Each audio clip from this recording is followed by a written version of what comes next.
Welcome to the ultimate guide for Arena Breakout Infinite. Whether you're struggling to make money or just starting out, this video will set you on the path to success. If you like this type of video and want to also improve on your map awareness by learning new routes, I'm going to be posting some videos going over that so that you can do plays just like the one that's playing in the background where I'm going in solo in lockdown and beating squads on my own. Stick around to learn best strategies to level up quickly, find great loot spots, and maximize efficiency in every game. And by the end of this video, you'll know exactly why you think ABI's pay to win is worse than it is, or why you're not making money in ABI. Let's get started. First things first, let's cover the basics. ABI is a tactical shooter where the goal is to survive, loot, and extract. Understanding the game's mechanics is crucial. Make sure you're familiar with the controls, the map, and the different game modes.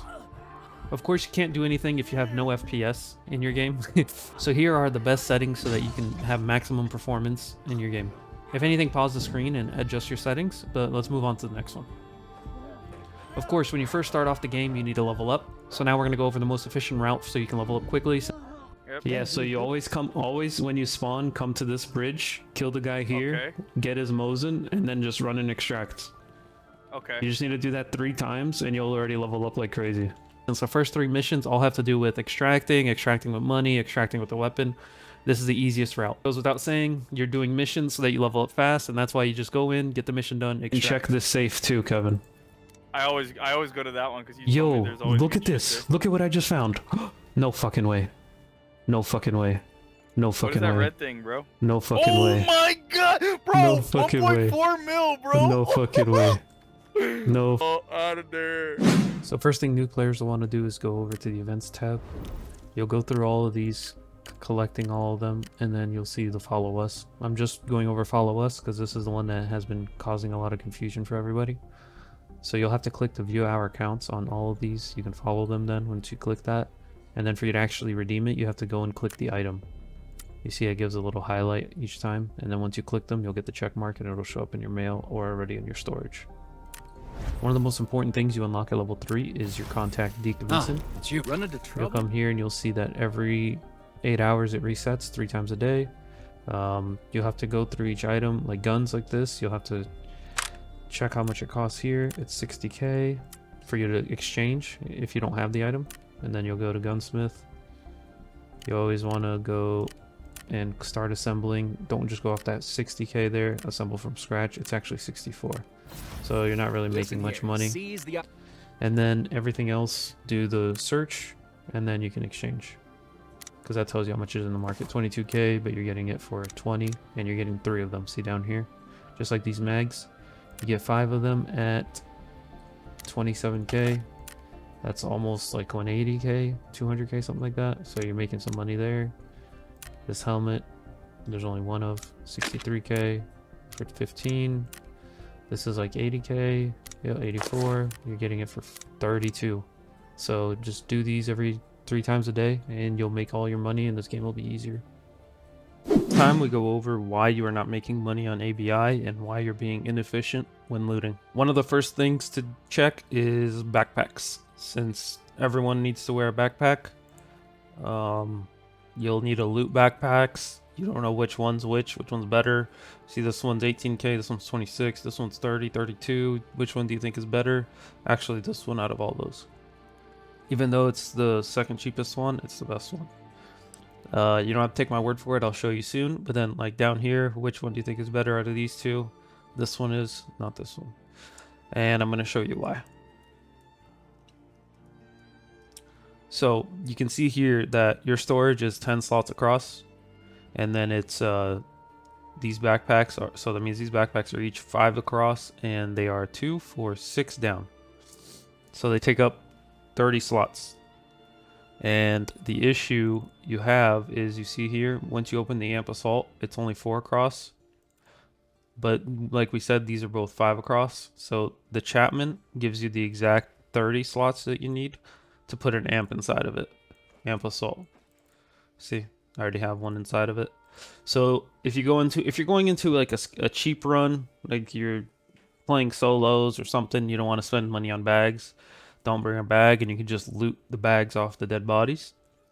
But when you're looting the bags, you need to keep this in mind so that you don't just take an amp assault and then you can't pack anything else into it, and you're like, well, that's it.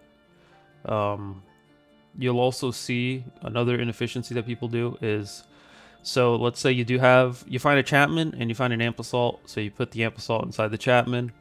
You just gave yourself an extra, let's see, how much is this? 35k. And now you find a cowhide. Guess what? That fits perfectly inside the amp assault. So would a rush backpack, because they both take up the same space. Let me just put it right next to each other. See, it's still 4 on the top. And then it's the same up and down. But the reason why the cowhide's better than the rush is it's 25 slots and the rush is 24. So you get 1 extra slot. That's the same case with the cowhide and the travel backpack. Travel is 24, cowhide's 25. The worst part about the travel backpack is that when you open it, it takes up all the space that it has once it's open. So you can't put anything else in it. Unlike the rush, where you can put another rush and then you'll have 4 extra slots. And then this one, the cowhide, you can put in the cowhide and you'll have an extra slot, a 5th slot instead of just 4. So you'll see here it's 4 across and 2, 4, 6 up, while these are 4 across, 5 down. Here's another bonus tip where you can turn 20 spaces into 41, all by utilizing cowhide, rush backpacks, and FA multi-rigs. Now let's get to the part that you guys have all been waiting for. How to become more efficient. Now that you know the backpacks and you have the backpacks down, so let's say you have 2 helmets that are worth like, you get 2 motorcycle helmets or a motorcycle helmet and then the black helmet. You could put them in here and then you'll just have to fit whatever you want in these last 4 slots. But if you don't have helmets and you have just 2 slot items, guess what? This is 12 slots. See, 4 by 3, so it's 12. And what else takes 12 slots? These rigs. See, 4 by 3. So then you could put a rig in here sideways, and instead of having 12 slots, you have 16. So that's what you want to do at the end of the day. You'll put a rig, and then you'll get an extra, instead of it being 12, you get an extra 4 slots you can take stuff, and now it'll make you a shit ton of money, especially once you get this next part down. Inefficiencies with weapons. You see here how I have my weapons laid out. So I just took off 2 items off pretty much every assault rifle. I may be wrong. That's why I'm just going to say pretty much. Once you take off the mag and the hand grip, it takes up less slots. You can't take off the hand grips in a match. But when it comes to SMGs, you see here, once you take off, well, this is an assault rifle, so there you go. That proves me wrong earlier.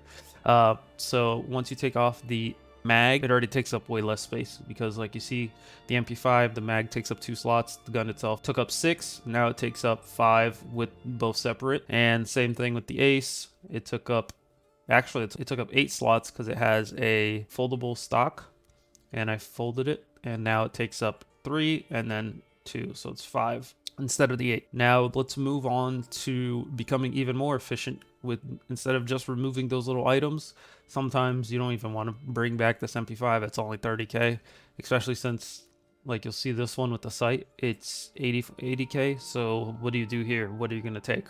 So first things first, you usually will just go and take off the sight, right? You do this, boom. It went from 80 to 70. That's some money. That's 10k. Well, why not just do the sight mount? Because then you'll get the sight with it. You went from 80 to 68. You'd think you're efficient there, but you're still not being as efficient as you can be, because you could go all the way down to the clip rail. See, it's still 1 slot, but I have 3 items within it, and now it went from 80 to 66. So let me put this back on. So you see that there, it makes a big difference. See, it's going from 30 to 44. 14k, and this is an even better scenario because you see on the SKS, once you take off the scope, it takes up 2 slots. But if you go and take off the rifle mount, it takes up 1 slot, so you're getting more space, and you got an extra 5k. It's 15k instead of just 10, sorry. So that's what you got to keep a lookout for on these weapons. Just like this one here, see it's at 134. I could take off just the scope if I wanted to, and that takes up 2 slots, brings the gun down to 80 instead of 134. Or I could take off the rail mount, and it'll take just 1 slot, and it brings it down to 78. That's just the little things that people don't pay attention to. Is it? Yeah. Under you. Why are you looking up? You fucking... If you have any other video ideas, please put them in the comments. And if you enjoyed this video, please don't forget to like and subscribe so that we can build this community together.